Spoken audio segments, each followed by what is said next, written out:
विधान परिषद निवडणुकीसंदर्भातली आहे। विधान परिषद निवडणूक महायुतीमध्ये मोठी जागापालट होण्याची शक्यता आहे। नाशिकची जागा भाजपला जाऊ शकते, जळगावची जागा शिवसेनेकडे येऊ शकते।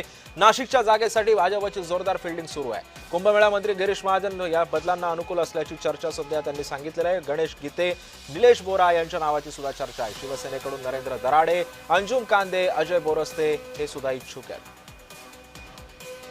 त्यामुळे एकंदरीतच नाशिकमध्ये महायुतीमध्ये मोठी उलथापालथ होण्याची शक्यता आहे। मंत्री गिरीश महाजनांनी सुद्धा या संदर्भातली माहिती दिलेली आहे। विधान परिषदेच्या निवडणुका आणि महायुतीमध्ये मोठी उलथापालथ होण्याची सुद्धा शक्यता आहे।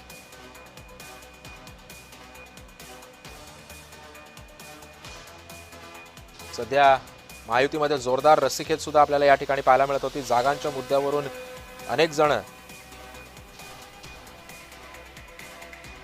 हे आघाडीवरती होते, अनेकांची नावं चर्चेमध्ये होती। त्यामुळे कुणाच्या नावावरती शिक्कामोर्तब होणार हे सुद्धा पाहणं तितकंच महत्त्वाचं ठरणार होतं। मात्र या सगळ्या पार्श्वभूमीवरती महायुतीमध्ये उलथापालथ होणार आहे। जागांची अदलाबदल होऊ शकते। भाजपकडून गणेश गीते, निलेश बोरा यांच्या नावाची चर्चा आहे।